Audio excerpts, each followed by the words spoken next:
খেলা চলছে বিশ্বজুড়ে। ফুটবল ক্রিকেট ছাড়াও খেলার রয়েছে এক দীর্ঘ ফর্দ। শুধু ফলাফল নয়, গত আজ এবং আগামীর খেলাকে প্রেস বক্স থেকে আমরা দেখতে চাই ভিন্ন চোখে। সেই দেখাটাই দেখতে পাবেন এখন মাঠে। সঙ্গে আছে আমি নোমান আব্দুল্লাহ। শুরুতে এক নজরে দেখে নেব ক্রীড়াঙ্গনের গুরুত্বপূর্ণ খবরাখবর।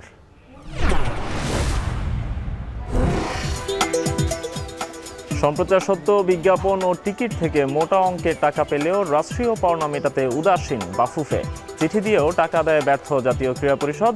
পাল্টা অভিযোগ আছে ফুটবল ফেডারেশনের। আলোচনা শেষে দ্রুতই এনএসসির পাওনা মেটানোর আশ্বাস দিয়েছেন সহসভাপতি ফাহাদ করিম।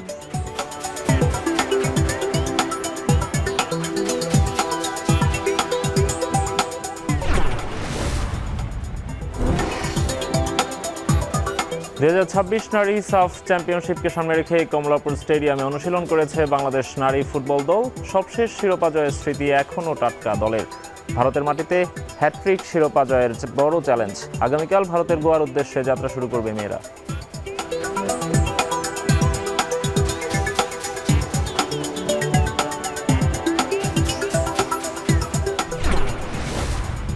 দর্শক, দেখছিলাম ক্রীড়াঙ্গনের আজকের দিনের গুরুত্বপূর্ণ খবরাখবরগুলো। বাংলাদেশ ফুটবল ফেডারেশনকে নিয়ে আমরা আলাপ করতে চাই। বাংলাদেশ ফুটবল ফেডারেশনের আর্থিক অনিয়ম, নানা হিসাব নিকেশ আছে সেখানে, সেসব নিয়ে আমরা আলাপ করতে চাই। আমাদের সঙ্গে আজকে দুজন অতিথি আছেন।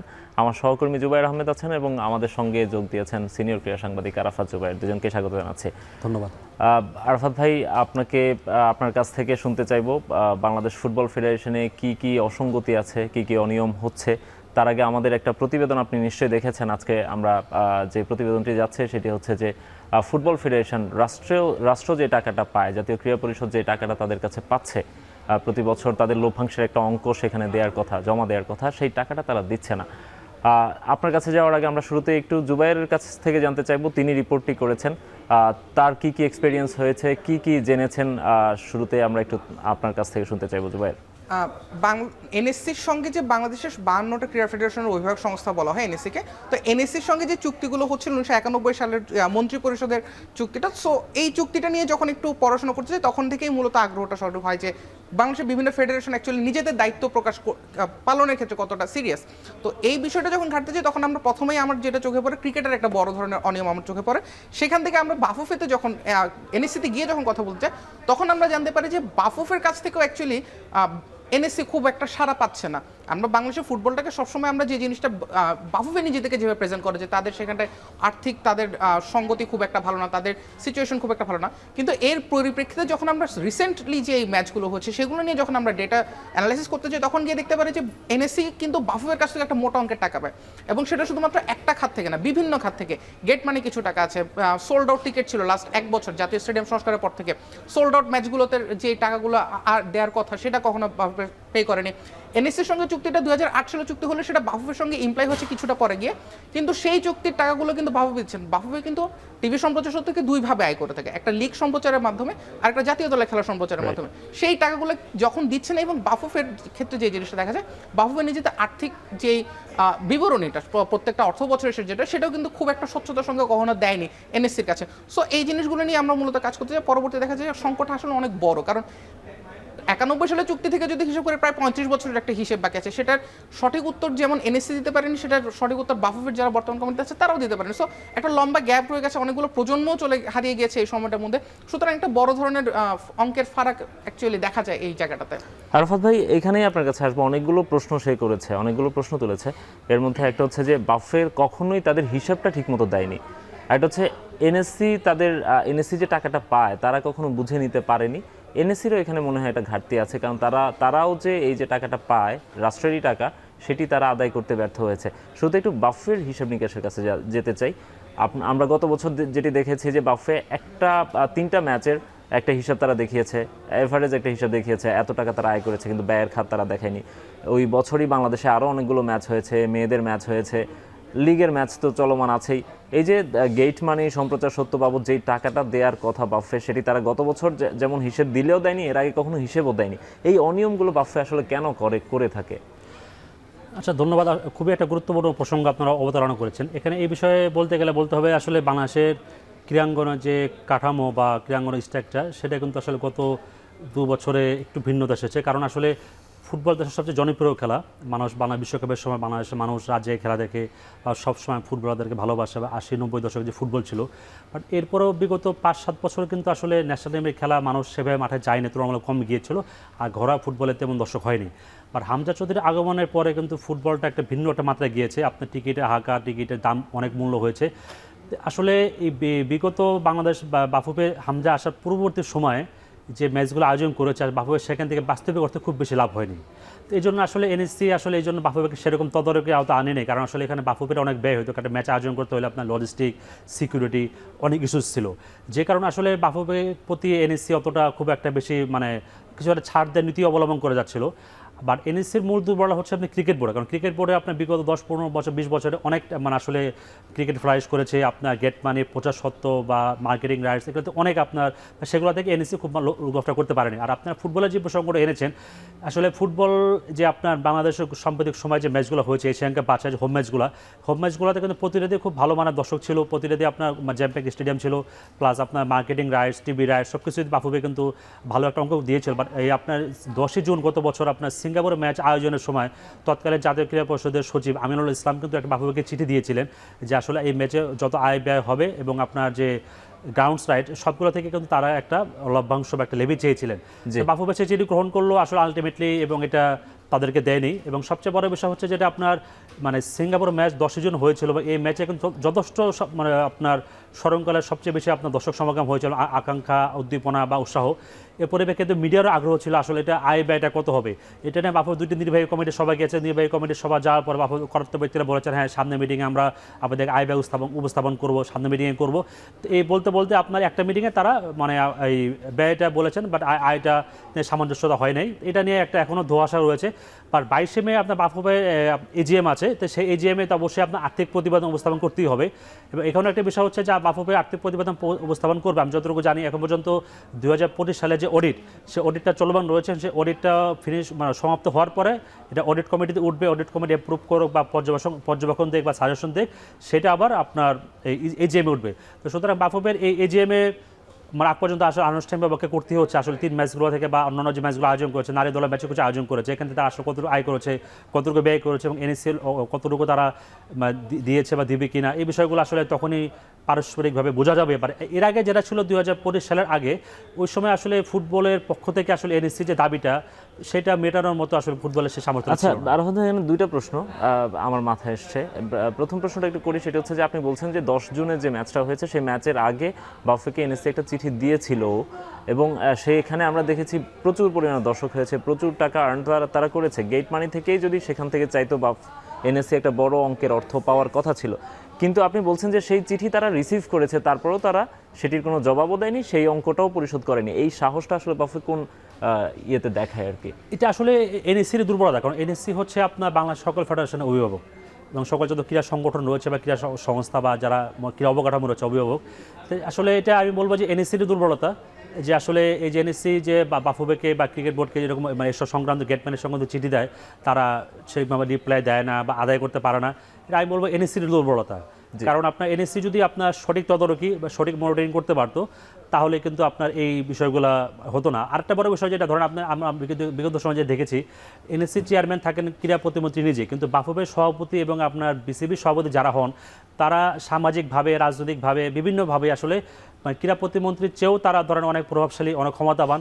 তো সুতরাং আসলে এই চিঠিগুলো ইস্যু করে এনএসসির সচিব, যিনি আসলে যুগ্ম সচিব পদমর্যাদার। তো যার ফলে আসলে যারা বাফুফের সভাপতি বা প্রেসিডেন্ট বা যারা মনে করেন সিও বা সেক্রেটারি থাকেন, তারা ভাবেন যে সমস্যা নেই, আমাদের প্রেসিডেন্ট সাহেব আছে, উনি তো আরও প্রভাবশালীর ব্যাপার না, এটা আমরা ম্যানেজ করে নেবো, অত না দিলেও কোনো সমস্যা না। এই যে একটা মানে অলিখিত একটা সংস্কৃতি তৈরি হয়েছে, এটা হচ্ছে প্রধান দায় বা সমস্যা। এই যে একটা অলিখিত সংস্কৃতি তৈরি হয়েছে বলছেন, সেটা রাষ্ট্রকে নিশ্চয়ই এটার জন্য একটা বড় ক্ষতি মুখে এবং পড়তে রাষ্ট্রকে হচ্ছে। সবচেয়ে বড় বিষয় যেটা আসলে মানে এখন বর্তমান যুব ক্রীড়া প্রতিমন্ত্রী আমির হকে বলেছেন কিছু সংস্কার বা ক্রীড়াঙ্গনের প্রয়োজন, বাট সবচেয়ে বড় যেটা প্রয়োজন হচ্ছে যে আপনার বিভিন্ন ফেডারেশনে ফুটবল ক্রিকেটে নির্বাচিত সভাপতি হয়, আর বিভিন্ন ফেডারেশনে যে আপনার সভাপতি হয় এটা সরকার মনোনীত। দেখা গেল সরকার থেকে এমন একজন প্রভাবশালী এমপি বা মন্ত্রী বা একজন খুব দলীয় একজন ব্যক্তি বসে যায়, সেই ওই ব্যক্তির মনে করেন যখন একটা ফেডারেশন প্রেসিডেন্ট হয়, এমন সময় হয় আসলে যিনি পদমর্যাদায় আপনার ক্রীড়া প্রতিমন্ত্রীর চেয়ে বড়, দেখা গেল একটা ক্রীড়া প্রতিমন্ত্রী ক্রীড়াঙ্গন অভিভাবক, দেখা গেলো একটা ফেডারেশনের প্রেসিডেন্ট একটা ফুল মন্ত্রী, তো সুতরাং পদে বলে তিনি তার চেয়ে বড়। আর এই বেসিক্যালি আপনার এই দাপ্তরিক যে জবাবদিহিতা, দাপ্তরিক যে বিষয়গুলো, এগুলো মূলত এনএসসি সচিবের চিঠি চালাচালি করা থাকে। তো ফলে একজন যুগ্ম সচিবের পক্ষে একজন আপনার একটা পূর্ণমন্ত্রী যে মর্যাদা একজন ব্যক্তি বা খুব একজন এমপি যিনি একটা ফেডারেশন প্রেসিডেন্ট হন, তার পক্ষে তো আসলে সেটা জব দিয়ে আদায় করা সম্ভব না। আমি মনে হয় এটা আসলে রাষ্ট্রীয় কাঠামোগতভাবেই একটা মানে পলিসি আনা দরকার যে ফেডারেশন প্রেসিডেন্ট কারা মনোনীত হতে পারবে বা কীভাবে চেক অ্যান্ড ব্যালেন্স করা যাবে এনএসসি এবং আপনার ফেডারেশনগুলোর মধ্যে। আর এখানে একটা বড় বিষয় হচ্ছে ফুটবল এবং ক্রিকেট, তারা বারবারই বলে যে তারা আসলে মানে সরকার থেকে প্রভাবমুক্ত, ফিফা এবং আইসিসি বলে এই কথাটা বলে তারা আসলে মানে নিজেদেরকে চাপটা মুক্ত রাখতে চায়। আবার যখন কোনো সমস্যা, ধরুন আপনার ফ্যাসিলিটিস যখন বাড়াতে হবে, তখন আবার ঠিকাদার এনএসসি কার্ডে বলতে যে এনএসসি আপনার ঠিক করে দেয়। যেমন সম্প্রতি আসিফ মোহাম্মদ সজীব যখন আপনার প্রতিমন্ত্রী ছিলেন, তখন কিন্তু আপনার বিপিএল শুরুর আগে 2025 সালে প্রায় 30 কোটি টাকার উপরে তিনি বিভিন্ন স্টেডিয়াম সংস্কারের জন্য মানে দিয়ে দিয়েছিলেন। কিন্তু এটা তো আসলে এনএসসির সাথে বিসিবি চুক্তি ছিল যে কয়েকটি স্টেডিয়াম নির্মাণ, আপনার সংস্কার, উন্নয়ন, এগুলো সকল ব্যয় বিসিবি বহন করবে, কিন্তু সেটা না করে এনএসসি স্বয়ং হয়ে সেটা তারা আপনার সংস্কার প্রায় অনেক কোটি টাকা ব্যয় করেছে, যেটা না করলেও হতো। এরকম আর কি বিষয়গুলো আসলে মনে করেন এনএসসি কিছু জায়গায় খুবই উদ্ধার হয়ে যায় ক্রিকেট এবং ফুটবলের প্রতি, যেগুলো আসলে মনিটরিং বাড়ানো দরকার, যেগুলো আসলে এই যে না হওয়ার কারণেই আসলে এই যে যখন ফুটবল এবং ক্রিকেটের প্রতি এনএসসি তদারকি করতে পারে না, তখন কিন্তু অন্যান্য ফেডারেশন যারা আছে তখন কিন্তু যখন এনএসসি তদারকি করতে চায় তখন তাদের অলৌকিক সংস্কৃতি হচ্ছে যে আপনার ফুটবল ক্রিকেটকে সঠিকভাবে মনিটরিং করতে পারেন না, শুধুমাত্র আমাদের উপর নজরদারি বা মনে করেন জোর খাটান। রাইট, তারা সেটা বলার সুযোগ অবশ্যই আছে। অ্যাট দ্য সেম টাইম এই টাকাটা আমার কাছে মনে হয় এনএসসি যে কারণে আদায় করে থাকে, সেটিও মূলত এই কারণেই যে অন্যান্য ফেডারেশনগুলো যেগুলো হচ্ছে কিছুটা দুর্বল বা আর্থিকভাবে সক্ষম নয়, তাদেরকে হয়তো বা সাপোর্ট দেওয়ার জন্যই তারা যেগুলো হচ্ছে সক্ষম ফেডারেশন তাদের কাছ থেকে পয়েন্ট হচ্ছে যেটা ধরেন এই যে আসলে মানে ক্রীড়াঙ্গনের যে জবাবদিহিতা বা একটা জবাবদিহিতা প্ল্যাটফর্ম হচ্ছে আপনার এজিএম, ন্যাশনাল স্পোর্টস কাউন্সিল হচ্ছে আপনার ক্রীড়াঙ্গনের একটা সবচেয়ে বড় অভিভাবক, ক্রীড়া মন্ত্রণালয়ের অধীনের সংস্থা। সেখানে জাতীয় ক্রীড়া পরিষদ কিন্তু আপনার এজিএম দীর্ঘদিন যাবত করে না, এবং জাতীয় ক্রীড়া পরিষদের নির্বাহী কমিটিও প্রায় বিগত 3-4 বছরের কোনো মিটিং হয় না। তো সুতরাং জাতীয় ক্রীড়া পরিষদ নিয়েও আপনার প্রশ্ন তুলতে পারেন, কারণ জাতীয় ক্রীড়া পরিষদ এত টাকা ব্যয় করতেছে, এত কোটি টাকা ব্যয় করতেছে, কোন ফেডারেশনকে দিচ্ছে বা একটা সংস্কার করতে যাচ্ছে, এটা আসলে যৌক্তিকতা কতটুকু দেওয়া উচিত কিনা, তার যে নির্বাহী কমিটি, সেই নির্বাহী কমিটি মিটিং করতে কয়েক বছর হয় না, এবং তারপর তাদের যে আয় ব্যয় বা তাদের মনে করেন যে পলিসিগুলো, এগুলো তো বাস্তবিক অর্থে ধরুন জবাবদিহিতা প্রয়োজন, তাই না? তো জবাবদিহিতা প্রয়োজন, এর জন্য জাতীয় ক্রীড়া পরিষদের সর্বশেষ আমার মনে হয় 6-7 বছরের মধ্যে তাদের কোনো বার্ষিক সাধারণ সভা হয়নি, বা নির্বাহী কমিটির সভা হয়নি 3 বছর। সুতরাং এখানে জাতীয় ক্রীড়া পরিষদের আপনার দুর্বলতা রয়েছে। অবশ্যই জাতীয় ক্রীড়া পরিষদের দুর্বলতা আছে, সেটা নিয়ে আমরা কথা বলবো। তার আগে ফুটবল নিয়ে যেহেতু কথা বলছি, আরও কিছু প্রশ্ন আমার আছে আপনার কাছে, সেটা একটু করে ফেলতে চাই। এর মধ্যে একটা বিষয় হচ্ছে যে আপনি বলছেন যে এজিএম যেটা হয় বাফের প্রতি বছর, এজিএমে তাদের আর্থিক বিবরণী দেওয়ার কথা, তাদের হিসেব, আয় ব্যয় সব হিসেব নিকেশ করার কথা, দেওয়ার কথা, সেটি সবার সামনে উপস্থাপন করার কথা। কিন্তু আমরা জুবাইর যখন রিপোর্টার কাজে তিনি পড়াশোনা করছিলেন, রিসার্চের কাজ করছিলেন, আমরা দেখেছি যে বাফে তাদের হিসেবটা ঠিকমতো দেয় না কোনো বছরই, হয়তো 2-1 ম্যাচের 2-1 বছরের পাওয়া যায়। বাফে কি তাদের আর্থিক বিবরণীটা প্রতি বছর স্বচ্ছতার সাথে উপস্থাপন করে থাকে? না, এটা আসলে হচ্ছে কি আপনার বাফের গঠন অনুযায়ী প্রতি বছর আয়োজন করার কথা, কিন্তু আসলে এটাও বাস্তবতা আসলে বাংলাদেশের প্রেক্ষাপটে মানে প্রতি বছর যদি আপনি এই যে আয়োজন করতে চান, এতগুলো 64 ডিস্ট্রিক্ট ক্লাব প্লাস বিভিন্ন বিশ্ববিদ্যালয়, প্রায় 150 মতো লোক একটা আয়োজন করাটাও অনেক ব্যয়বহুল। হয়তো একটা এজিএম করতে গেলে প্রায় আপনার 1 কোটি টাকার মধ্যে ব্যয় হয়ে যায়। এই জন্য হয়তো অনেক ফেডারেশন বা ছোটোখাটো ফেডারেশন বা যারা তুলনামূলক মানে আর্থিকভাবে দুর্বল, তারা আসলে 4 বছর একবার অনেক ফেডারেশন এজিএম করতেও পারে না। বাট বাফুফে আসলে যেহেতু মনে করেন আপনার একটা ফিফার অধীনস্থ সংস্থা এবং আপনার দেশের শীর্ষ ফেডারেশন, এই জন্য আসলে বাফুফের এজিএমটা মানে 4 বছর কাজে চালার দিনের সময় মনে হয়েছে যে শুধুমাত্র নির্বাচন যে বছর হয় শুধুমাত্র ওই বছর এজিএম হয়েছে, মাঝে মধ্যে ধরেন আপনার খুব প্রয়োজনে 4 বছর মেয়াদ তো বাফুফে কমিটি হয়তো 2 বার হয় বা 1 বার হয় বা এরকম হয় আর কি। তো সেই দৃষ্টিকোণ থেকে আসলে যখনই আপনার এজিএম হয় তখন আসলে আপনার এই একটা সামগ্রিক একটা ব্যয়, বাফুফের ব্যয় ধরেন আপনার এটা আসলে নির্ভর করে অ্যাকাউন্ট যারা মেনটেন করে কোনভাবে তার ব্যয়কে দেখাবে। দেখা গেল যে আপনার ন্যাশনাল টিম খাতে ব্যয় দেখা গেল 2 বছর একসাথে করে দেখা গেল, কিন্তু এখন একটা সমস্যা কি আপনার এখানে যারা কাউন্সিলর হচ্ছে, যারা জবাবদিহিতা আদায় করবেন, ধরেন বাফুফের কাঠামোটা হচ্ছে যারা নির্বাহী কমিটি, তারা কাউন্সিলর হতে নির্বাচিত হন, তারা 4 বছরের জন্য ফুটবলকে পরিচালনা করবেন, তাদের সিদ্ধান্ত নেয় বা তাদেরকে দেওয়া আছে। আর আপনার কী কী পরিকল্পনা করলেন, কী কী সিদ্ধান্ত গ্রহণ করলেন, এটা জবাবদিহিতা নেবে কাউন্সিলররা মানে এজিএমে। কিন্তু বাস্তবতা হচ্ছে যারা এই যে এই বিষয়গুলো বলবেন, এই যে অ্যাকাউন্টস নিয়ে বলবেন বা ধরেন পলিসি নিয়ে বলবেন, তারা আসলে স্টাডি করেন না। তারা যেখানে যান হয়তো বা বাফুফে কাগজপত্র দেয়, হয়তো ওখানে মনে করেন কিছু মানে ফাঁক থাকতে পারে, বা মনে করেন কোনো অতিরিক্ত ব্যয় থাকতে পারে, বা যেখানে প্রয়োজন আরও বেশি ব্যয় সেখানে ব্যয় নেওয়া হতে পারে।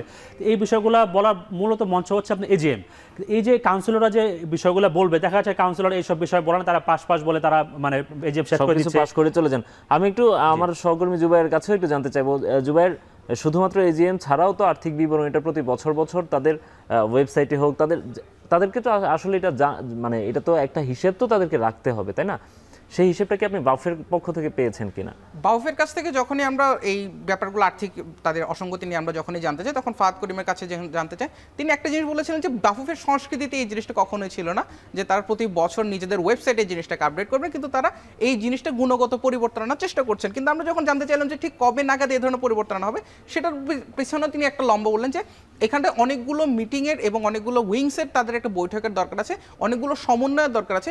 বিশেষ করে বাংলাদেশ জাতীয় দলে বেশ কিছু ম্যাচ হয়েছে বসুন্ধরা কিংস অ্যারেনাতে, সেই স্টেডিয়াম থেকে তারা কি পরিমাণ টাকা পাবেন, সেখান থেকে কীভাবে আয় হয়েছে, সেটাও তারা অনেক সময় পান না বলে তারা অভিযোগ করেন। এবং তিনি আরেকটা জিনিস বলেছিলেন যে ক্লাবগুলোর ক্ষেত্রেও যে জিনিসটা হয়ে যাচ্ছে যে আর্থিক যে জটিলতাটা, সেটা বাংলাদেশের রুট লেভেল থেকে একেবারে শীর্ষ স্তর পর্যন্ত তিনি আমাদেরকে বলছেন যে সব স্তরে আর্থিক সীমাবদ্ধতা আছে, যে কারণে এই আর্থিক স্বচ্ছতা নিশ্চিতের প্রসেসটা অনেক লম্বা। কিন্তু তিনি আশ্বাস দিয়েছেন, সেই আশ্বাসটা স্বচ্ছতার ব্যাপারটা তো পরে, আগে তো আপনি আয় ব্যয়ের একটা হিসাব রাখবেন। একটা ফেডারেশন চলছে, সেই ফেডারেশনের কোনো আয় ব্যয়ের হিসাব থাকবে না। আসলে তারা কিন্তু দেয়, ধরেন আপনার ফিফা যে টাকাটা অর্থ দেয় বা এফসি অর্থ দেয়, এটা কিন্তু প্রতি বছরই কিন্তু তাদেরকে অডিট করে ফিফাতে পাঠাতে হয়। তো সুতরাং তারা যে আয় ব্যয়টা দেন না সেটা দেবে দিলে তো ফেডারেশন চলতে পারে না। অবশ্যই তারা আয় ব্যয়টা দেয়, ফিফা যে বাফুফেকে অনুদান দেয়, এফসি যে অনুদান দেয়, এটা করা মনিটরিং হয় এবং বাফুফেটা অডিট করে এবং ফিফা থেকে এক্সটার্নাল অডিটর আসে প্রতি বছরই, এটা হয়। কিন্তু এখন বিষয় হচ্ছে ধরেন আপনি বাফুফে যেসব স্পন্সরগুলো নিজস্ব নেয় বা নিজস্ব যে সরকারি বা ব্যক্তিগত পর্যায়ে বা সাংগঠনিক পর্যায়ে যে আয়গুলো আসে, সে আয়গুলো আসলে এটা হচ্ছে মূল আপনার জায়গাটা, যে এখানে তারা আসলে ব্যয়গুলো কীভাবে করছে বা কতটুকু করছে, বা ধরেন আপনার যে স্টেক হোল্ডার যারা, তাদের জানার অধিকার আছে। তো স্টেক হোল্ডাররা ধরেন মনে করেন আপনার তারা যারা কাউন্সিল, বিভিন্ন ক্লাব বা বিভিন্ন আপনার জেলা ফুটবল অ্যাসোসিয়েশন, তারা আসলে সেটা মানে জানতে পারে না। এবার নট অনলি দ্যাট, আপনার সেটা তারা তো জানতে পড়ার কথা, বা যারা নির্বাহী কমিটি আছে যে 21 জনের কমিটি, সেই 21 জনের কমিটি অনেকে জানতে পারে না বা জানে না বিষয়টা। এখানেই আসলে তখন দূরত্ব সৃষ্টি। আর মিডিয়ার কাজ হচ্ছে আপনাকে তথ্যগুলো তুলে ধরা, তথ্যগুলো জানা। আর বাফুফে না শুধু সকল ফেডারেশন, এনএসসি বলেন, সবাই মানে এই আর্থিক বিষয়গুলো তারা সবসময় চায় যে কোনো মানে লুকিয়ে রাখতে বা একটু প্রকাশ না করতে। এই যে একটা মানে সংস্কৃতিগত সমস্যা, এতেই কিন্তু আসলে বোঝাপড়া দূরত্ব তৈরি হয়, এতেই কিন্তু আপনার আসলে সংকটগুলো তৈরি হয়। কারণ বাফুফে আর্থিক সীমাবদ্ধতা রয়েছে, এটা বাস্তবতা। কারণ আসলে ফুটবলের যে পরিসর, ফুটবলের যে আপনার ব্যাপ্তি অনেক বড়, বাফুফের কর্মকাণ্ড অনেক বেশি। এই জন্য কিন্তু দেখবেন আসলে বাফুফে অনেক কর্মকাণ্ড করতেছে এবং বাফুফে কিন্তু বাস্তবিক করতে আসলে বাফুফের মানে ব্যয় বা ঋণের পরিমাণ দিনকে দিন বাড়ছে, কারণ অনেক মানে আপনার ব্যয় হচ্ছে যে কোনো আপনার আয়ের তুলনায়। তো এই বিষয়গুলো বাফুফে যদি আসলে প্রকাশ্যভাবে বলে, এটা আসলে মিডিয়া যারা ফুটবল সংশ্লিষ্ট যারা আছে সবার জন্যই বুঝতে সুবিধা এবং সেটা সবার জন্য। সেই অনুযায়ী নিশ্চয়ই তাদের যে সংকট আছে বা সীমাবদ্ধতা আছে, সেটির সমাধানও তো আছে, সেটিও তো তাদেরকে অবশ্যই প্রকাশ করতে হবে। আমরা সংকট, অসঙ্গতি, সমাধান সবকিছু নিয়ে আলাপ করবো জুবাইর ভাই। আপনাদের দুজনের সঙ্গে কাছে আবারও ফিরবো, তার আগে ছোট্ট একটা বিরতি নিব। এখন মাঠে নিচ্ছে একটা বিরতি, ফিরছি একটু পরেই।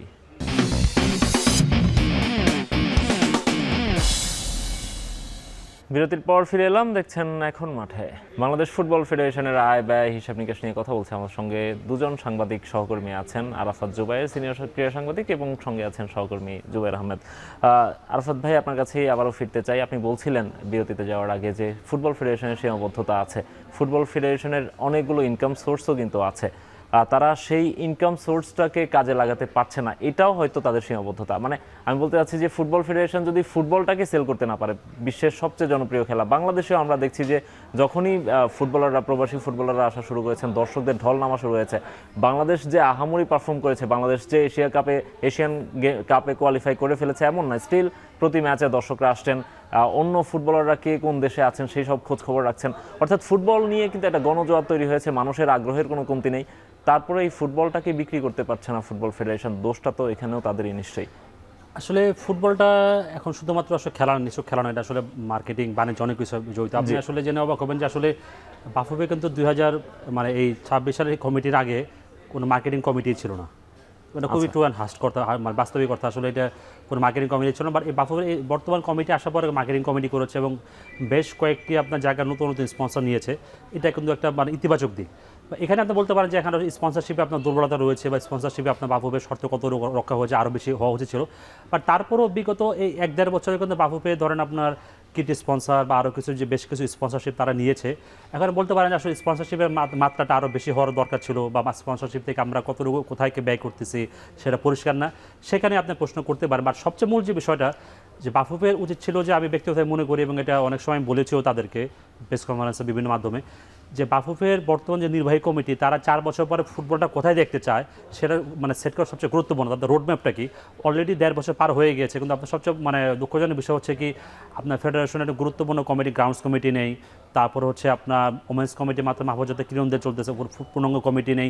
বাট ফেডারেশন উচিত ছিল একটা টেকনিক্যাল এবং স্ট্র্যাটেজিক্যাল প্ল্যান করা, আর্থিক প্ল্যান করা, যে আমার এই 4 বছরে আমি ফুটবলটাকে এই প্রোগ্রামগুলো করতে চাই, আমি এই জায়গায় নিতে চাই, এর জন্য আমার এই আর্থিক মানে সামর্থ্য দরকার, ফিফা এফসি আমাকে এতটুকু দেয়, বাকি অর্থের সামর্থ্যগুলো আমার স্পন্সর থেকে হোক, সরকার থেকে হোক, আমায় নিতে হবে, একটা টার্গেট সেট করা। এই টার্গেটটা আনুষ্ঠানিকভাবে এখন তারা কোনো তারা বলছে না, এবং তারা বাস্তবে করতে যেটা তারা যে এখন পলিসি বোঝা যাচ্ছে, যেটা মানুষের যারা ফুটবলপ্রেমীদের ইয়াং জেনারেশন যারা আপনার প্রবাসী ফুটবলারদেরকে আগ্রহ করছে, পছন্দ করছে, হামজা চৌধুরী, সামির সময় আসার পরে যারা বাফুফের মনোযোগটা এখন অধিকাংশ ক্ষেত্রে সেদিকেই বেশি। এটা অবশ্যই প্রয়োজন রয়েছে, এটা অবশ্যই প্রয়োজন, কারণ আসলে বাংলাদেশের ফুটবল টিম ব্যালেন্স করতে হলে বা উন্নত মাত্রায় বা আরও বড় শক্তিশালী করতে এটা প্রয়োজন। বা এর পাশাপাশি প্রয়োজন যেটা আপনার টেকসই বা সাস্টেনেবল যে আপনার পলিসি, সেটা কিন্তু নেই। যে আপনার এখন শুধু ভালো মানের বিদেশি প্রবাসী পুরো আনলেই হবে না, এখানে কিন্তু আপনার প্রয়োজন হচ্ছে যে মানে ভালো মানের রেফারিং, ভালো মানের গ্রাউন্ডস, ভালো মানে আপনার মানে গুড গভর্নেন্স, সবগুলো খাতেই নিশ্চয়ই হাত দিতে হবে। একটা লুকোচাপার প্রবণতাও মনে হয় বাফের মধ্যে আছে। আমরা সবসময় দেখে থাকি যে, ধরুন আমি ক্রিকেটের উদাহরণ দিয়েই বলি, ক্রিকেট বোর্ড যখন হচ্ছে কোনো একটা কোম্পানির সঙ্গে চুক্তি করে থাকে, তারা কিন্তু সেটি অফিসিয়ালি জানায়, প্রেস কনফারেন্স ডাকে, সেখানে সব ধরনের জবাব দিতেও হয়। ফুটবল ফেডারেশনের মনে হয় এখানেও একটা ঘাটতি আছে, তারা কার সঙ্গে চুক্তি করছে, কিভাবে করছে না করছে সেসব নিয়ে একটু মিডিয়া থেকে মনে হয় তারা দূরে থাকতে চায় বা লুকিয়ে রাখতে চায়। অ্যাট দ্য সেম টাইম আরও কিছু উদাহরণ আছে, যেমন কাজী সালাউদ্দিনের বোর্ডে আমরা এমনও দেখেছি যে আপনার স্পন্সররা তাদের হিসাব নিকাশ ট্রান্সপারেন্ট ছিল না, সে কারণে স্পন্সররা চলে গেছে। কোনো স্পন্সরই তার সঙ্গে কাজ করতে চাইতো না, বা স্পন্সররা বাফেতে থাকতে চাইতেন না। এই ধরনের কিছু ঘটনাও নিশ্চয়ই আছে। এই ধরনের ঘটনা আসলে মানে সরাসরি প্রকাশ্যে কোনো স্পন্সর বলেন, বাট এটা আসলে অনুমান করা যায়, কারণ আসলে কাজী সালাউদ্দিন 2008 সালে বাফুফের সভাপতি হয়েছিলেন। সরাসরি না বললে অনেক স্পন্সর সেটা আপনার ব্যাখ্যা দিয়ে বলতেছে, সেটা হচ্ছে 2008 সালে তিনি বাফুফের সভাপতি হয়েছিলেন। এরপরে আপনার 2009 সালের দিকে সিরিসেল আসলেন, বড় মানে স্পন্সর, বা সেটা সাস্টেন করেন। তারপর আসলেন গ্রামীণ ফোন, সেটাও সাস্টেন করেন। এরকম আসলে এটা দেখেই বোঝা যাচ্ছে যে আসলে নিশ্চয়ই কোনো না কোনো মনে করেন আপনার সমস্যা রয়েছে, কারণ তাহলে ভালো ভালো স্পন্সরগুলো আপনার সাস্টেন কেন করবে না। বাট এখন বর্তমান প্রেক্ষাপটে বর্তমান যে স্পন্সরগুলো রয়েছে, আপনার ইউসিবি, তারপরে রেডিয়ার বাফুফের সহসভাপতির মালিকানাধীন প্রতিষ্ঠান, তারপরে আপনার দৌড় বা যারা রয়েছে, এরা কতদিন সাস্টেন করে সেটা দেখার বিষয়। কারণ বর্তমান সময়ে আপনার বাফুফে এখন ম্যাচ উপলক্ষে বা হামজা বা ঋতুপর্ণাদের পারফরমেন্সের কারণে বেশ ভালো কিছু স্পন্সরশিপ পাচ্ছে, এটা কতদিন ডিল করতে পারে, আরও কীভাবে করতে পারে সেটা দেখার বিষয়। অবশ্যই শুধু মাঠে ফুটবলাররা ফিরলে বা মাঠে ফুটবলটা ফিরলে বা মাঠে পারফরমেন্স ভালো হলেই যে স্পন্সরদের ধরে রাখা যাবে তেমনটা নয়। যারা আছেন কমিটিতে, যারা আছেন, যারা ডিল করছেন, তাদেরকেও নিশ্চয়ই স্বচ্ছতার ব্যাপারগুলো নিশ্চিত করতে হবে। আমি একটু জুবাইরের কাছে ফিরতে চাই। জুবাইর, একটু আগে আরাফাত ভাই বলছিলেন যে এনএসসিরও কিছু সীমাবদ্ধতা আছে, এনএসসির কিছু ব্যর্থতা আছে, ইভেন এনএসসিতেও ঠিকমতো তাদের হিসেব নিকেশগুলো হচ্ছে না, এজিএম হচ্ছে না, নানা হিসেব নিকেশ আছে। আপনি যখন এনএসসির কাছে গিয়েছিলেন, তারা আসলে তাদের পক্ষ থেকে কোনো বক্তব্য আপনি নিয়েছেন কিনা, মানে তারা কেন আদায় করতে পারছে না, তাদের উদাসীনতা? যে জায়গাটা বলছে এনএসসি অনেকটা রক্ষণাত্মক ভঙ্গিতেই তারা এই কাজটা করে। এনএসসির যে বর্তমান যিনি পরিচালক, তিনি আমাকে যে জিনিসটা বলেছেন যে এনএসসির সঙ্গে বাংলাদেশের ক্রীড়া ফেডারেশনগুলোর সম্পর্ক অনেকটা ফাদার সন সম্পর্কের মতো, যে পিতৃতুল্য স্নেহের মাধ্যমে তারা জিনিসগুলো আদায় করতে চায়। কিন্তু এই জায়গাটা একটা প্রশ্ন থেকে যায় যে পিতৃতুল্য স্নেহ মানে কি শুধুমাত্র স্নেহের চাদরে রেখে দেয় কিনা? কারণ প্রাপ্য অর্থ এনএসসির, এবং সেটার মাধ্যমে তারা বিভিন্ন ব্যয় নির্বাহ করতে হয়, কিছু ক্ষেত্রে রাষ্ট্রীয় কোষাগারও কিছু অংশ জমা হতে পারে। কিন্তু এনএসসির যে ভাষ্য, সেটা হচ্ছে তারা কোনো ফেডারেশনের সঙ্গে সম্পর্ক খারাপ করতে চাচ্ছে না, তারা চাচ্ছে না কোনো সংগঠনকে বা কোনো ফেডারেশনকে অতিরিক্ত চাপ প্রয়োগ করার মাধ্যমে তাদেরকে উল্টো আরেকটা প্রেশারাইজ করা হোক, মাঠের খেলাটা যেন সুস্থ থাকে সেটাকেই নিশ্চিত করার লক্ষ্যে তারা আর্থিক কোনো বোঝা ফেডারেশনগুলোর উপর চাপিয়ে দিতে চায় না। কিন্তু এই জায়গাটাতে করে আরেকটা জিনিসের যে জায়গাটা সংকট হয়ে যাচ্ছে সেটা হচ্ছে এনএসসি নিজের একটা ফাংশনিং বডি হিসেবে ঠিক কতটা কাজ করতে পারছে। সেক্ষেত্রে যে জিনিসটা হয়ে যাচ্ছে এনএসসির তার নিজস্ব ফান্ডিংয়ের জন্য তখন আবার সরকারের দ্বারস্থ হতে হচ্ছে। এনএসসির যে বর্তমান যে বিশাল ভবন রয়েছে সেখানকার বিল্ডিং ভাড়া থেকেও তারা আদায় করছে, কিন্তু তাদের যেটা মূল উৎস ছিল, যেটা এনএসসি যে বিধিবিধান অনুযায়ী এনএসসির যে গঠনতন্ত্র অনুযায়ী যে এখান থেকে অর্থ আয়ের আসার কথা, সে জায়গাতে এনএসসি খুব একটা মনোযোগ দিচ্ছে না এবং এনএসসিকে মনেও হয়নি তারা খুব বেশি সিরিয়াস। তাদের কাছে যখনই এসব বিষয়, চুক্তিপত্রের বিষয় এবং আর্থিক যে দেনা পাওনার বিষয় যখনই তাদেরকে কাগজপত্র দেখতে চাওয়া হয় কিংবা তাদেরকে নথিভিত্তিক কোনো কিছু আছে কিনা সেটা জানতে চাওয়া হয়, সেটার একটা লম্বা প্রসেস মেনটেন করতে হয়। সো এনএসসিকে দেখা যাচ্ছে যে খুব বেশি সক্রিয় ভূমিকা দেখা যাচ্ছে না। এনএসসিটাও মূলত সরকারের যেই মূল স্রোতধারা সেটার সঙ্গে কোনোভাবে তাল মিলিয়ে চলছে। এনএসসিকে অ্যাজ এ ফাংশন একটা অভিভাবক সংস্থা হিসেবে যতটা সিরিয়াস হওয়া দরকার ছিল, এনএসসিকেও সেই অর্থে সিরিয়াস দেখা যায় না। তবে এনএসসি বলছে যে এটা তাদের সম্পর্ক ধরে রাখার জন্য, না, সম্পর্ক ধরে রাখার জন্য আপনি রাষ্ট্রের ক্ষতি করতে পারেন না, কারণ অন্যান্য ফেডারেশনগুলো এটার উপর নির্ভরশীল। আমি যতটুকু জানি যে অন্যান্য ফেডারেশনগুলো সবগুলোই এনএসসির কাছে, এনএসসির দিকে তাকিয়ে থাকে, তারা তাদের কাছ থেকে সবসময় কিছু মানে এবং শুধু তাই না, বাংলাদেশে যদি কোনো একটা অন্যান্য খেলা থেকে, যেটা ব্যাডমিন্টন হতে পারে, টেবিল টেনিস হতে পারে বা অন্য যে কোনো খেলা যদি পদক চলে আসে, সেই পদকের জন্য যে পুরস্কারটা রাষ্ট্রীয়ভাবে দেওয়া হয় সেটার ব্যবস্থাও এনএসসিকেই করতে হয়। মূলত একটা পুরো চেইনটা কিন্তু কলাপস করে ফেলে যদি এই দুটো মূল যে দুটো লাভজনক সংস্থা বিসি এবং বাফুফে, সেখান থেকে যদি এনএসসি নিজেদের অর্থ আদায় করতে না পারে, একটা ফুল চেইন ভেঙে পড়ে। কিন্তু এনএসসিকে সেই সম্পর্ক রক্ষা করার ক্ষেত্রে তাদেরকে বাফুফে এবং বিসিবির প্রতি যে পরিমাণ আন্তরিক দেখা যায় সেটা অন্যান্য ফেডারেশনের সঙ্গে সেভাবে দেখা যায় না। সুতরাং একটা পক্ষপাত দুষ্ট আচরণ আমরা এনএসসির কাছ থেকেও দেখতে পাই। এখানে আমার একটা শব্দ আছে, এখানে সম্পর্ক রক্ষা করা কিছু নেই, কারণ এনএসসি হচ্ছে আপনার মাদার অর্গানাইজেশন, তারা তাদেরকে জবাব দিতে ওভারসাইড করবে। এখানে সম্পর্ক রক্ষা করা বা মন ভালো করা কিছু নেই। এখানে হ্যাঁ, আমি সেই প্রশ্নটাই আমিও করছি যে সম্পর্ক রক্ষার বিষয়টা কেন আসবে যখন আপনার লেনদেন।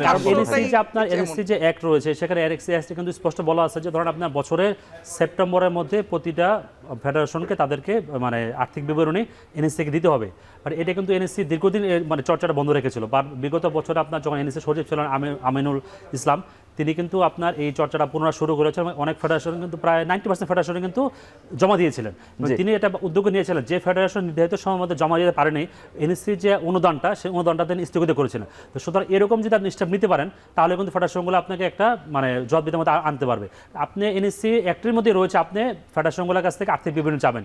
তো যে ফেডারেশন আর্থিক বিবরণী বা অডিট করবে না বা দিবে না, তাদের সমস্যা, তাদের আপনি আর্থিক অনুদান বন্ধ করে দেন। এক মাসে যদি একবার যদি অনুদান বন্ধ করেন, পরের বার তারা দিবে। তো সুতরাং এনএসসিকে এখানে আপনার মূলত আনতে হবে, এখানে কোনো সম্পর্ক রক্ষা করা, ভালো রাখার কোনো সুযোগ নাই। রাইট, আপনাদের কাছে এগুলো নিয়ে আরও ফিরবো, তার আগে আরেকটা বিরতির সময় হয়ে গেছে। এখন মাঠে নিচ্ছে আরও একটা বিরতি, ফিরছি একটু পরেই।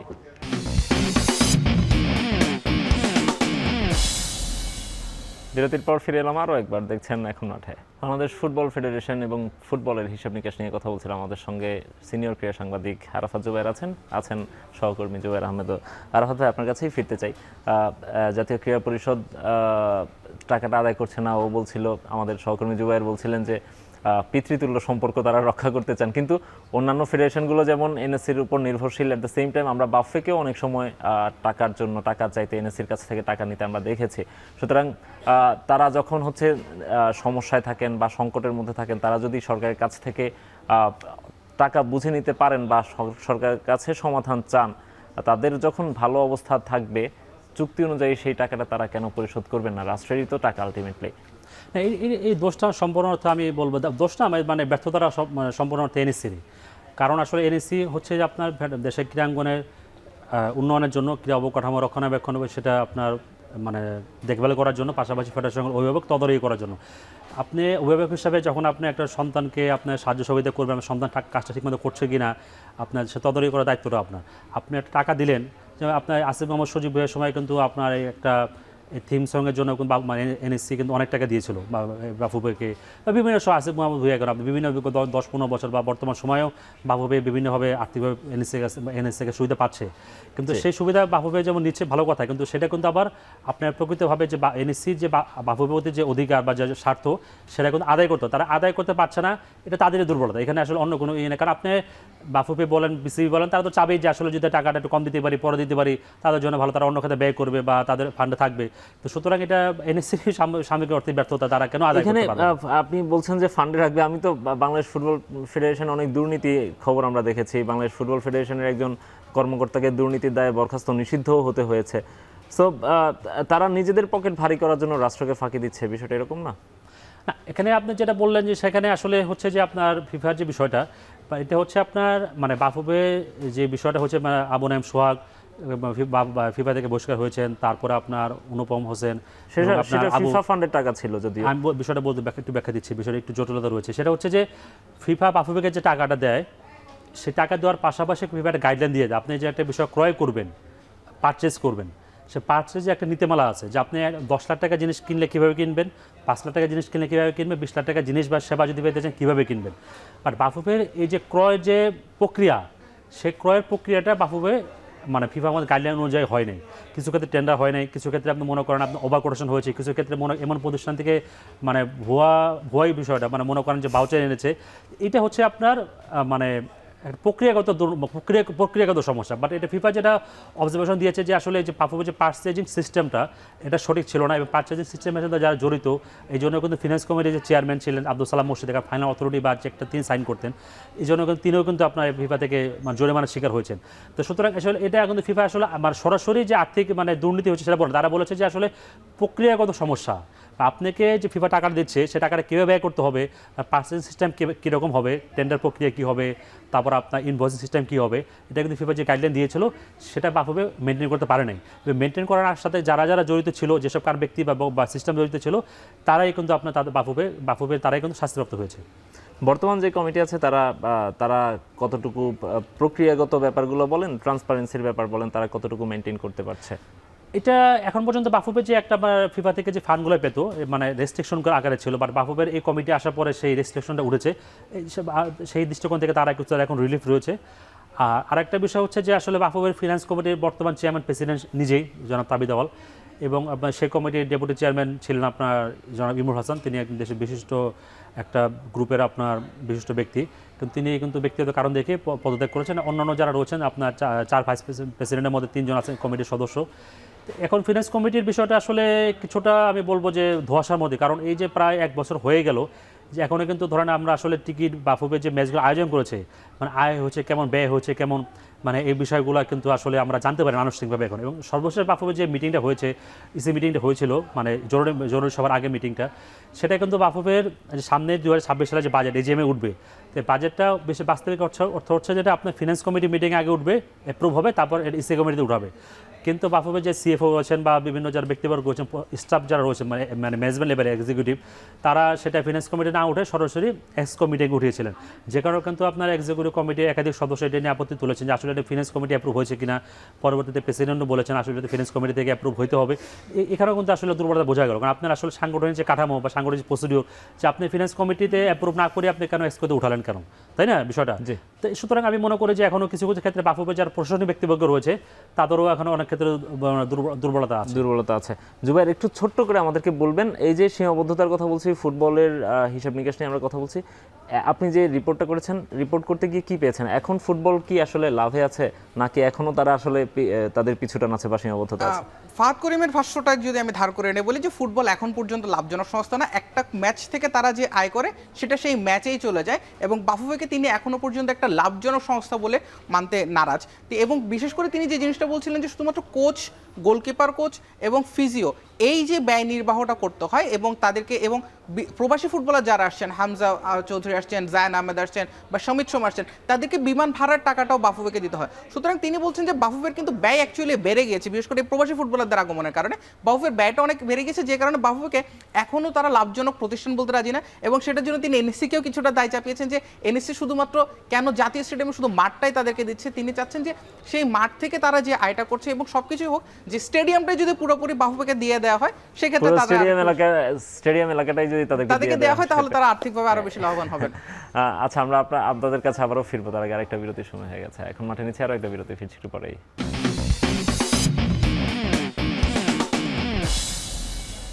বিরতির পর ফিরে এলাম আরও একবার, দেখছেন এখন মাঠে। আমরা কথা বলছিলাম ফুটবল ফেডারেশন নিয়ে। জুবাইর যেখানে শেষ করেছিলেন যে বাংলাদেশ ফুটবল ফেডারেশন এখনও দাবি করছে তারা এখনও লাভজনক প্রতিষ্ঠান হয়ে উঠতে পারেনি, কারণ বাংলাদেশ দল যখন ভালো করছে, হামজা সমিতরা যখন এসেছেন, তাদের সেই মানের কোচও এখন দরকার হবে। সেই কোচদেরকে তাদের জন্য একটা বড় অঙ্কের অ্যামাউন্ট খরচ করতে হবে। এর মধ্যে বাংলাদেশের যিনি কোচ ছিলেন গত 4 বছর ধরে, হ্যাভিয়ার ক্যাব্রেরা, তার সঙ্গে একটা বাংলাদেশ ফুটবল ফেডারেশনের মোটামুটি একটা দফারফা হয়ে গেছে, তিনি চলে গেছেন। নতুন করে বেশ কিছু কোচ আসতে চাচ্ছেন, বাংলাদেশ ফুটবল ফেডারেশন কোচ খুঁজছে। আমরা অনেকগুলো হাই ভোল্টেজ নাম দেখছি, এদের মধ্যে কয়েকটা নাম বেশ পপুলার ফুটবল বিশ্বে। কোচ হিসেবে যাদের গুঞ্জন আছে, রোজারিও মিকেল, তিনি ব্রাজিলিয়ান, তাকে নিয়ে অনেক হাইপ দেখছি আমরা সোশ্যাল মিডিয়াগুলোতে। তিনি ব্রাজিলকে রিও অলিম্পিকে স্বর্ণপদক এনে দিয়েছিলেন, ব্রাজিলের অনূর্ধ্ব-20 ফুটবল দলকে পরিচালনা করেছেন। অনেক বড় একটা নাম বলা চলে বাংলাদেশের ফুটবলের পার্সপেক্টিভে যদি বলি আমরা। এছাড়াও আরও বেশ কয়েকজন কোচ আছেন, ক্রিস কোলম্যান আছেন, আমরা দেখেছি, তাকে নিয়েও অনেক আলাপ হচ্ছে। তিনি ওয়েলসকে 2016 ইউরোতে সেমিফাইনালে তুলেছিলেন, যে দলটা মোটামুটি অখ্যাত ছিল, তাদেরকে র্যাঙ্কিংয়ে আমরা ফিফা র্যাঙ্কিংয়ে টপ 10-এর মধ্যে নিয়ে আসতে দেখেছি, রাইট?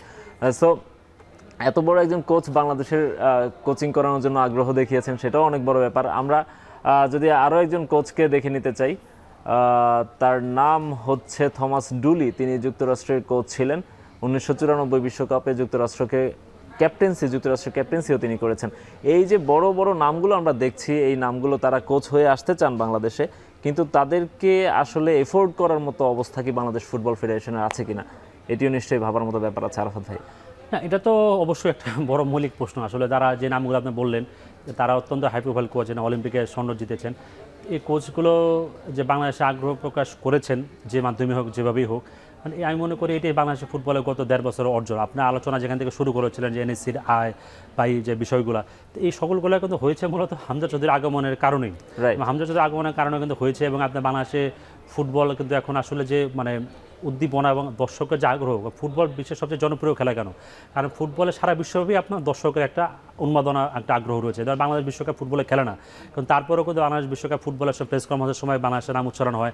কারণ সারা রাজ্যকে ধরেন আপনার ঢাকা শহর বা বিভিন্ন জেলা শহরে কিন্তু ওগুলোতে কিন্তু মনে করেন যে পরিমাণ মানুষের উন্মাদনা, পতাকাই করা, তো এই বিষয়গুলো কিন্তু আবার বাংলা জাতীয় দলকে ঘিরে শুরু হয়েছে, যে কারণে কিন্তু এই কোচগুলা যে কোনো মাধ্যমে হোক তারা আগ্রহ প্রকাশ করেছেন।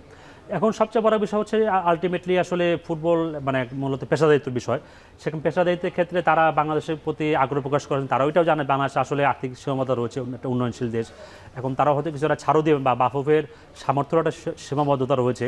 এবং কিন্তু এক্ষেত্রে কিন্তু যুব ক্রীড়া প্রতিমন্ত্রী কিন্তু আমিনুল হক একটা কথা বলেছেন, যে সাংবাদিকরা প্রশ্ন করেছিল আসলে বাফুফের যে বিষয়টা, তিনিও সেটা ইনডাইরেক্টলি বলেছেন আসলে আমাদের স্বাদ এবং সাধ্যের মধ্যে যতটুকু হয়।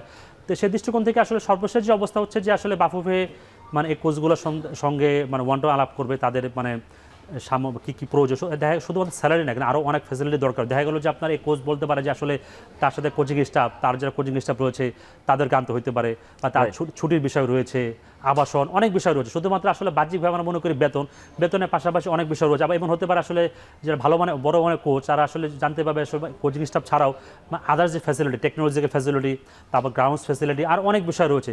তো আমার মনে হয় যে বিষয়টা এখানেও আর একটা বড় বিষয়, যেটা আমি বিষয় আগে আলোচনা বলতে চেয়েছিলাম, আপনার বাফুফের জাতীয় দল কমিটির সর্বশেষ যে মিটিং করেন, সেই মিটিং থেকে আপনার মিডিয়া কমিটির চেয়ারম্যান জনাব আবুল ইসলাম বাবু বলছিলেন যে 3 দিনের মধ্যে হবে।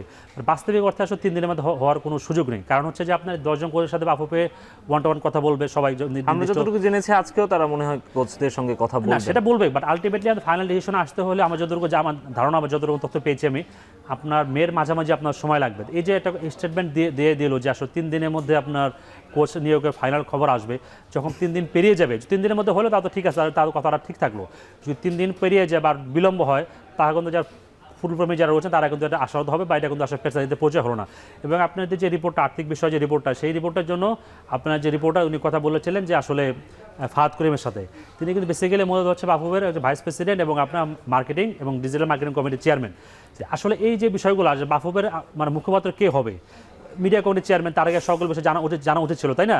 এখন আপনার জাতীয় দলে যে কালকে তিনি বিভিন্ন মাধ্যমে কথা বলেছেন, লিথুয়ানিয়াকে প্রস্তাব পেয়েছেন, এই বিষয়গুলো বলছেন ফাহাদ করিম, যে জাতীয় দল নিয়ে কমিটির সদস্য না, তার কিন্তু এই বিষয়গুলো মানে বলা উচিত। তারপরে মেয়েদের বিষয়টা, মেয়েদের নারী উইংয়ের চেয়ারম্যান মাহফুজাদা কিনুন, তিনি বলেন একরকম, ফাহাদ করিম বলেন আরেক রকম। তো এই হচ্ছে বিষয়গুলো বাফুফের একটা বড় অপসাদায়িত্ব বা সাংগঠনিক একটা ব্যর্থতার জায়গা। কারণ আপনি এই বিষয়গুলোর জন্য আপনার ফিনান্স কমিটির চেয়ারম্যান দাবি দাওয়াল হয়তো উনি বলবেন, অথবা জেনারেল সেক্রেটারি, বর্তমান সময় জেনারেল সেক্রেটারি যিনি আছেন 1.5 বছরে উনি মিডিয়ার সামনে ফেস করেন না। হয়তো তিনি হয়তো বা মনে করেন আবু নাইম সোহাগ বিভিন্ন সময় আগে যিনি ছিলেন তিনি প্রতিদিন ফেস করতেন, এখন যিনি আছেন তিনি কোনোদিনই ফেস না, করেন না। এটাও খারাপ। আগে যেটা করতেন সেটাও খারাপ, যে প্রতিদিন আপনি ফেস করবেন, প্রয়োজন হোক বা বিনা প্রয়োজন অতিরিক্ত প্রয়োজন হোক, যেভাবে হোক। আর এখন যিনি আছেন উনি বছরে একবারে হয়তো বা না পারলে না মিডিয়ার সামনে আসেন না, এটাও আপনার কিন্তু গুড প্র্যাকটিস না।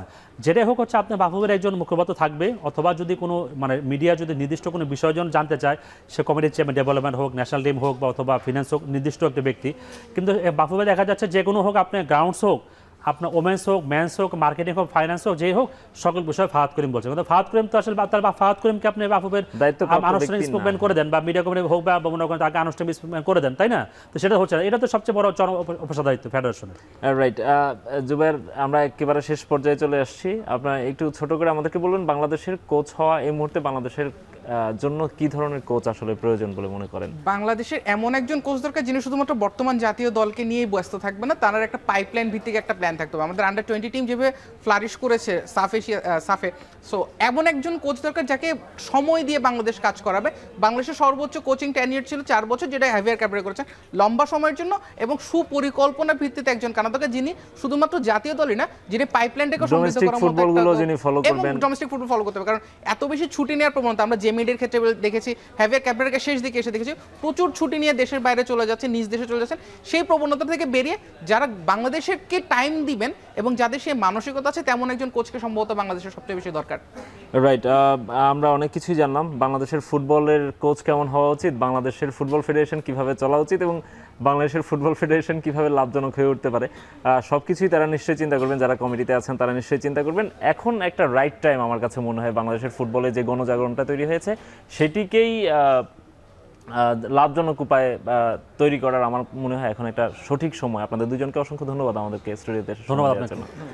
শেষ করছি এখন মাঠের আজকের আয়োজন।